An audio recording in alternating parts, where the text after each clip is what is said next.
Serambi Islami, semua ada di sini. Kajian Islami, buat bekal nanti. Tetap di Serambi Islami Ramadan dengan topik kita adalah pengemis dalam sudut pandang Islam. Tadi kita telah membaca etika dan akhlak dalam surat Al-Baqarah 280 tentang bagaimana pengutang dan bagaimana yang berhutang. Ternyata salah satu akhlak yang menagih harus sampai punya kelapangan ya Ustaz. Betul. Masya Allah. Jadi menagihnya sampai orang itu punya duit, Bu. Kalau nggak punya duit, disedekahkan. Asik nggak? Asik nggak? Asik nggak? Ini asik bagi yang mana ya? Ustadz, rata-rata orang melihat ini, oh masa sih? Nah gitu lah. Ada kalimat wa antasaddaqu khairul lakum. Khairul lakum. Kalau disedekahkan itu sangat mulia di hadapan Allah. Nah konteks ayat ini bagaimana Ustaz? Oh ini indah sekali Bu. Saya kalau melihat ayat ini tuh seperti diajarkan. Biasanya dalam syariat yang wajib dan yang sunnah lebih baik yang mana? Wajib. Tapi dalam hubungan hutang piutang yang sunnahnya ini lebih tinggi dari yang Wajib. kan kasih waktu tunda hukumnya wajib. Menghapus hukumnya sunnah. Nah, tinggal mau pilih yang mana.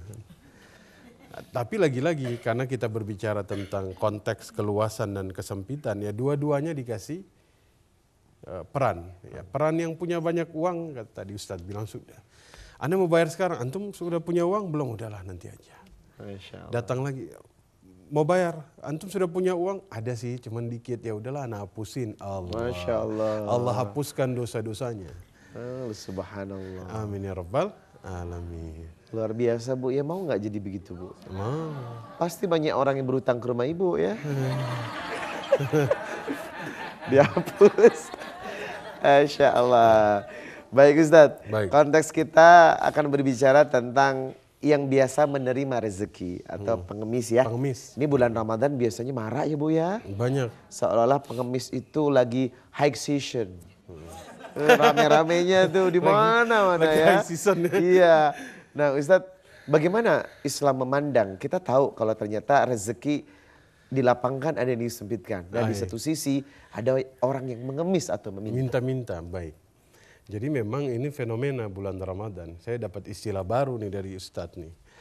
Apa Ustadz? High season ya. bagi pengemis ya. Jadi saking banyaknya ini high season nih. Anda mau ke Jakarta kenapa? Oh ini nih, Masya Allah nih. Orang Islam tuh lagi banyak bersadaqah. Karena Nabi itu mengajarkan kita bulan Ramadan termasuk salah satu sunnahnya banyak bersadaqah. Ya, gimana kalau mereka bersadaqah kalau nggak ada orangnya kan? Makanya kita datang deh ke Jakarta untuk membantu orang bersadaqah seperti itu. Nah, memang kalau harta dalam Islam ini kan al-qiyamah. Al-qiyam, tahu qiyam? Tongkat. Berdirinya sesuatu.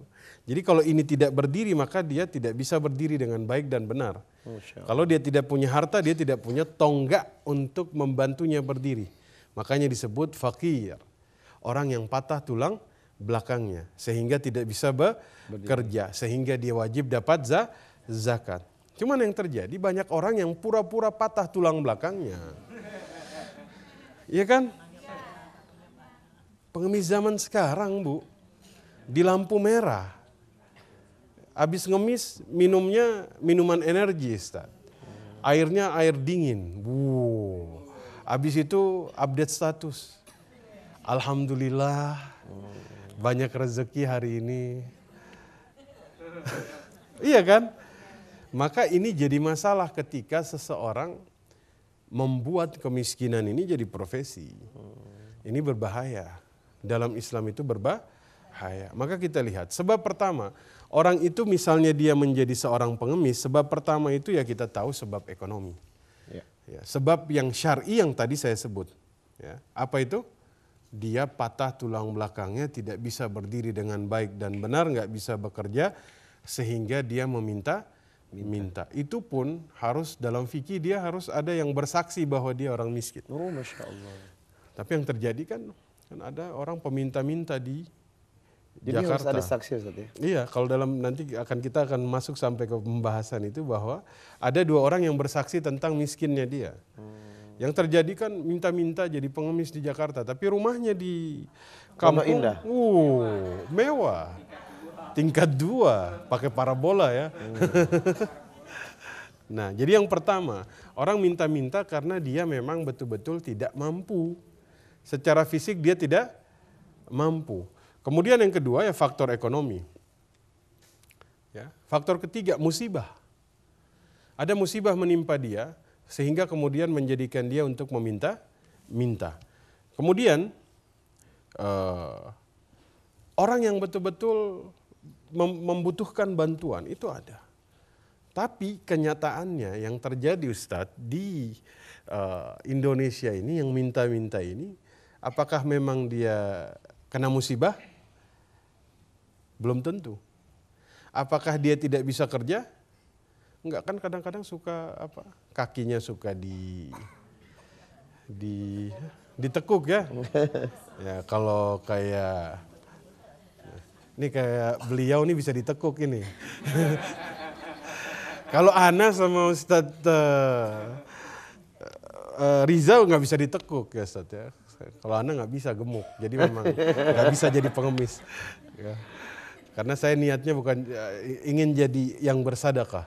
Obsesinya sudah dirubah jadi akhirat. Maka dari sini kita bisa melihat bahwasanya orang pengemis ini melakukannya karena dunia. Karena dunia. Ingin mudah mendapatkan uang, tidak mau ikhtiar. Hati-hati. Maka apa bedanya mereka dengan penjudi? Judi ini kan maisir, yusr. Ingin dapat uang dengan cara mudah, tidak mau ikhtiar. Maunya minta. Sesuatu yang mudah dalam Islam itu besar kemungkinan haramnya. Riba, nggak mau kerja, aneh punya uang. Ngapain saya usaha? Ntar rugi. Mendingan saya kasih pinjam uang ke orang, ongkang-ongkang kaki, tiap bulan dapat bunga. Haram. Saya nggak mau usaha, mendingan judi, ya kan?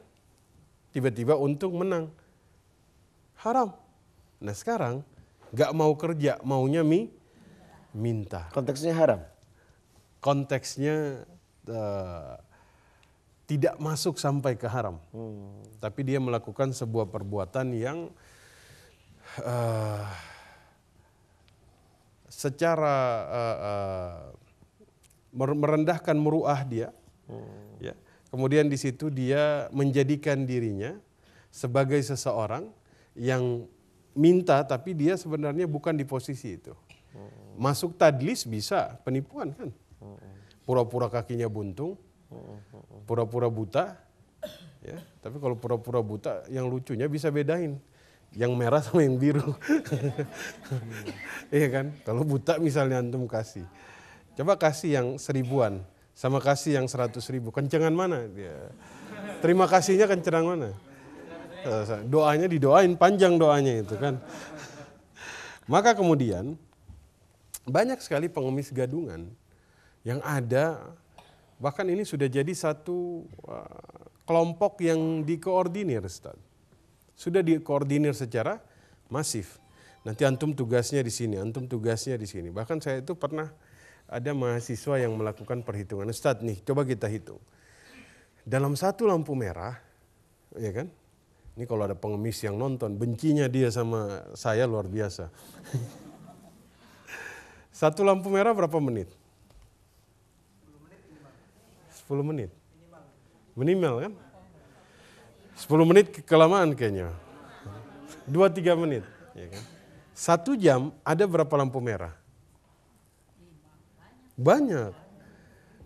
Kalau misalnya yang kasih kepada dia hari itu 50% dari lampu merah ngasih. Itu dihitung-hitung banyak, Bu. Apalagi high season Ramadan. Sehari itu dia bisa mencapai 2-3 juta. Apalagi dia lembur sampai sahur. Makin banyak. Ya. Nah, ini kita masih bahas tentang jenis-jenisnya ya. Nah, mungkin nanti kita bahas pandangan syariatnya langsung seperti apa. Iya, Masya Allah. Jadi ini adalah warning dan perhatian khusus buat teman-teman lah, saya katakan, yang meniatkan dirinya menjadi pengemis sebagai profesi, apalagi menjelang Ramadan ya. Bagaimana sudut pandang syariat telah membuat ia rendah di hadapan Allah Subhanahu wa taala. Baik, jangan kemana-mana. Kami akan kembali setelah yang satu ini, tetap di Serambi Islami Ramadan.